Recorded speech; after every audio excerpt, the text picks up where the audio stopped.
Do you struggle converting a callback to a sale? What is a callback?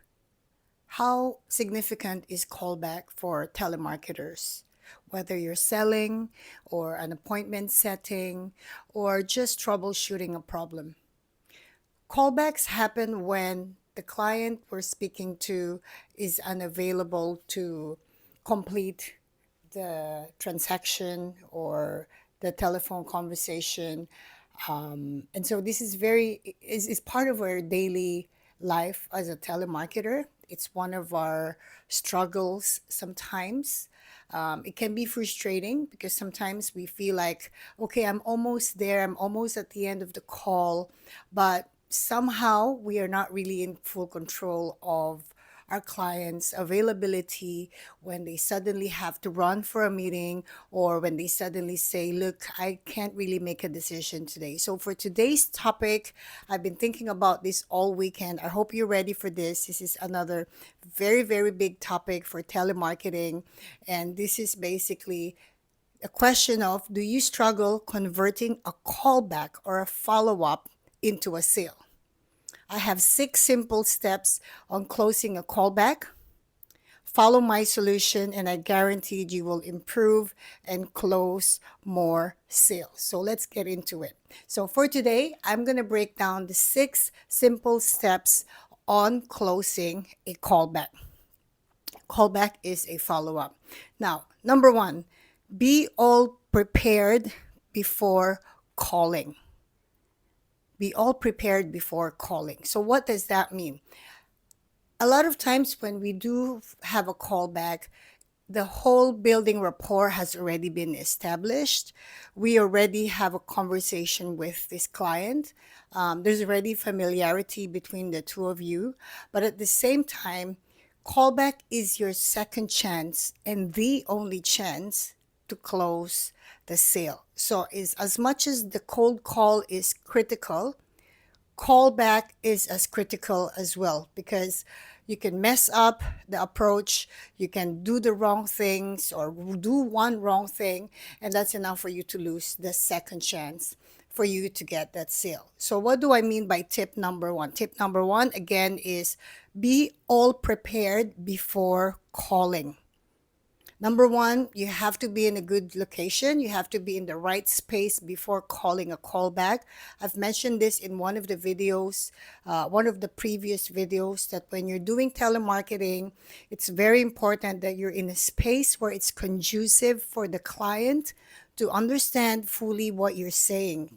You can't be in a place where it's public place, it's loud, or you can't be around people who are so loud in the office next to you, people conversing behind you, that you cannot really have or deliver the right space for your client. So number one, make sure you're in the right place to do your callback in terms of the environment, the space, and of course, you're able to execute a very focused presentation. Because let's face it, callback is as pretty much the same as presentation, in terms of the elements of how to make it a good one. Yeah. So number one, make sure you're in the right place, good space, and you're also prepared with your materials, all your scripts, all your list of rates, whatever materials, or your screen is on the screen where you're supposed to go to, referring to the information that callback is expecting you to talk about. It should be open and right in front of you before you even dial the number. So, tip number two, stick to the appointment agreed. So what does it mean? If Mr. Smith say, call me on Monday 4 p.m., you have to make sure that you're calling him on Monday 4 p.m. Not 4:10, not 4:05, not 3:50, but 4 p.m. It may give a very negative impression if you call a bit too early or if you call a bit too late. So remember, going back to one of the training videos, when you organize your diary or your agenda book where you log all your follow-ups, make sure you fully take note of the timing. Don't just write call back, let's say January 5. call back January 5, 4 p.m. If that was the instruction and that was the agreement between you and your prospect. So again, tip number 2, stick to the appointment time agreed on. All right, number 3, use familiar and professional tone. So let's back up a little bit. When you're doing cold calling, we know already that the tone is the very, very big part of your presentation at the very, very beginning. The right tone, we've talked about this in one of the videos as well. If you have not seen the video of 8 habits of good telemarketing and all other tips that I've given in the first 15 videos, please go and check it out because they are also all basics, but extremely useful. So again, going back to what I'm just saying now, the tone you're going to use on a callback or a follow-up, it's no difference to the tone you have used the first time you had spoken to Mr. Smith.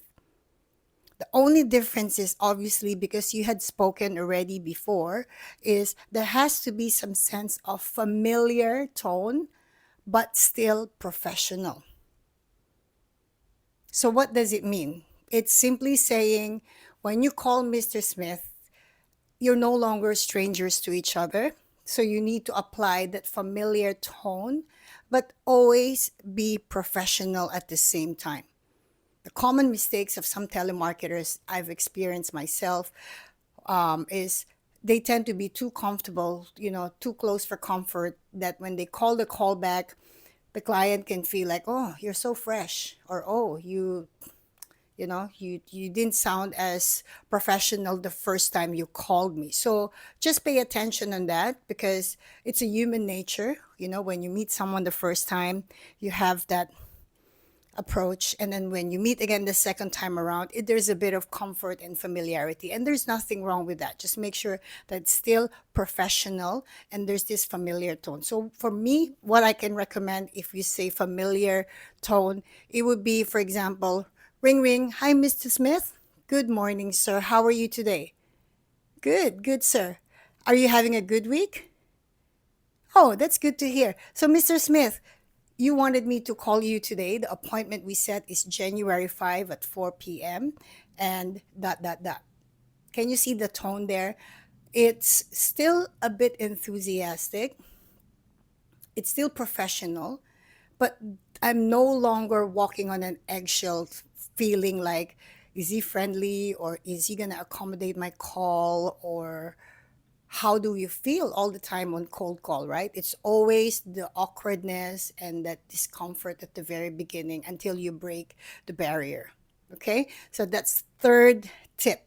Now let's go to fourth tip. Tip number 4. Refresh the prospect of your previous discussion. This is very important. By the way, these tips I'm giving you, they come in that order. Yeah? So refresh the prospect of your previous discussion. So now that you got him on the line, first, you called him at the time you're supposed to call him. You use the introduction that is familiar and professional. And now, of course, the first thing you're going to talk about is to refresh. You don't close right away and say, oh, Mr. Smith, so which credit card are we using for your purchase today? So where do I send the package? No, when you do a callback, like I said earlier, it's extremely critical that you can still lose the sale if you're not doing the right thing. So I'm teaching you right now how to do the right thing in this order. So please stay with me. This will save you a lot of sales. I promise you that.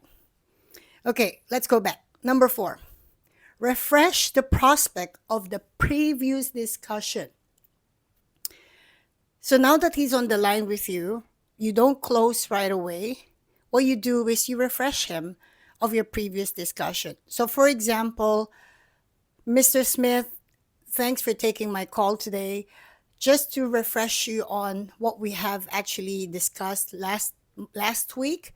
You mentioned to me that you actually are looking at making a reservation using one of the vouchers for Mother's Day week. At the same time, you would like us to arrange a dinner for 2 with your wife on your anniversary, and so on and so forth. That's just a sample. Or if you're calling a client a callback, and let's say you're in the industry of appointment setting, let's say for automobile viewing, and you're arranging an appointment setting. So your approach there would be refresh again the prospect of your previous discussion. So, Mr. Smith, thanks again for taking my call today. I appreciate your time. This is just a follow up call of our conversation last week about the timing that you actually would like to confirm on your visit to one of our showroom. I just want to confirm. I remember on our last conversation, you were looking at this model and this budget and whatever it is, refresh him back on the product that he's interested in, or the features in the product that he's interested to use. That way, you are directing the conversation to him, remembering why is he actually on the phone with you again to give you the sale. And it's going to go there. As long as you follow the step 1, 2, 3, 4, 5, 6 that I'm teaching you today, you're going to be able to, again, save a lot of failed callback calls, because you're doing the right thing and you're doing it with strategy. You're doing it with passion, but at the same time, you're basically doing it the right way and professional way. Now, step number 5, or tip number 5, ask for any questions regarding the product. You make sure that when you ask the question you're asking is going to be positive for you. Again, questions are answers. So you got to be asking questions that would lead to the answer you would like him to give you. So going back to number 5, ask for any questions related to the product. Not only just any questions that you have to ask. You got to ask a very strategic question in order for you to get to the final step. And the final step is presumptive closing. So how would I do the step 5 before I go to step 6? Very simple. So Mr. Smith, after you refresh him of your previous discussion, you obviously would like to clarify, Mr. Smith, is there any questions with your dining benefits? Do you have any clarifications with the model that you would like to book for visit on Tuesday? Wait for him to answer. No, it's all good. I don't have any questions. I do understand it already. Whatever it is, have questions, no questions, but it's about the package or the product that you're asking him to purchase. Now, of course, there's no more question. You've done the full presentation on the first time that you call him. This is a callback. So you should not be expecting to be on that call the same length of time as you were on your cold call. I would say an average callback should take maximum of 10 minutes. 10 minutes is a long time. This video, my average video, is about 10 minutes, and I've said a lot. So can you imagine a callback call? It shouldn't take longer than 10 minutes. So now we're going to go to the final step and the last tip in this order on actually how you can convert your callbacks into a sale effectively. The final step is presumptive closing. That's the part. You got to close the sale already. It's time to close the sale. There's nothing else to talk about. You've presented the benefits. You've answered any questions he may have. You've done all your homework. You've done the building rapport part. You've done the qualifying. That's why he's still on the phone with you. That's why he's still entertaining you the second time around. And so the last part of your job at that point is to just do a presumptive closing. It's no more a question. It's no longer a would you like to purchase the package? Are you interested? Although those are wrong questions. We know that those are open-ended questions. But what I mean by presumptive closing is you're basically asking like a very comfortable closing. For instance, so Mr. Smith, thanks a lot. I'm glad everything is clear on your end. I look forward to serving you. I look forward to taking care of your account this year. I just need to just complete the registration. And can I just check with you, which address do we send your membership card to your business or to your home address? Or thanks for I'm glad that you have no more questions. I appreciate you again for supporting our program, and I'm happy that you like what the benefits that we're offering to you. So I just want to reconfirm that last year you had your program or your kit delivered at your office address. Would you like it to be at the same address? Whatever it is, that's already, I can go on and on with so many presumptive closing. But presumptive closing is, from the term itself, you're confident, you know that's the purpose of the call, is just to close the sale. And at the same time, Mr. Smith knows very well that the reason why he set a second call back with you or a follow-up call is because he's going to make a decision whether it's a yes or a no. Chances are it's a yes, because it's a no. If it's a no, it shouldn't be any more callback. They would have already rejected you the very first time you called them.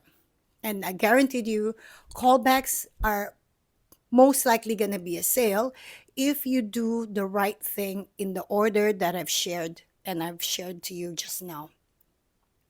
So again, I'm very excited about this topic because as a telemarketer myself, one of the common problem is we make so many presentations, but out of all the presentations in a day, we have so many callbacks, and the time that we do the callback, we flunk, we lose the sale because we are all over the place. We're not using the right method.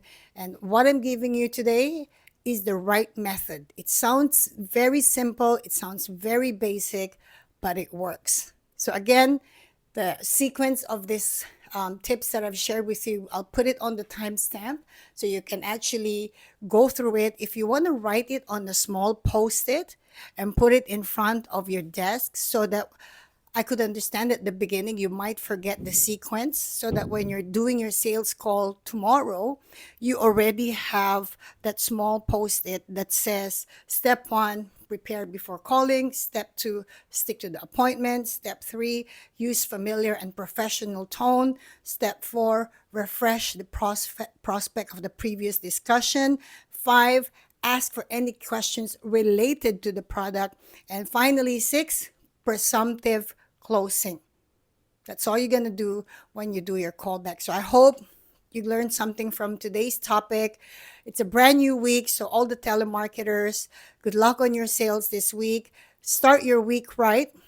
Get your skills up and get the consistency going. If you consistently do the qualifying, like we talked about last week, consistently, you're creating a very good habit. If you consistently follow the 6 tips that I've mentioned to you right now on closing a callback, consistently, you're also going to build a very good habit, and eventually your sales will be up. So thanks again for today.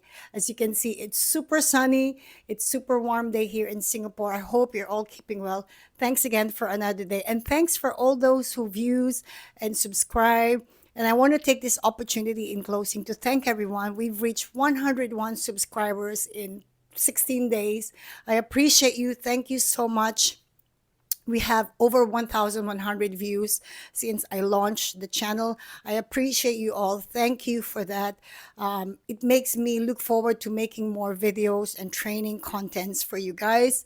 Like I said, this is a passion project extension to what I do as a freelance trainer.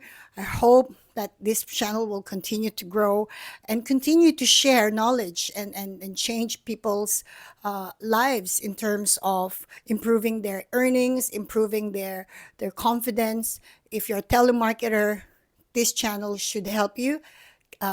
Please share it to your friends. And again, thank you for your support. I look forward to more viewers and more subscribers so we can spread all the learnings that this channel can provide you. So thanks again. Have a great week. Good luck on your sales this week, guys. Thank you. Bye-bye.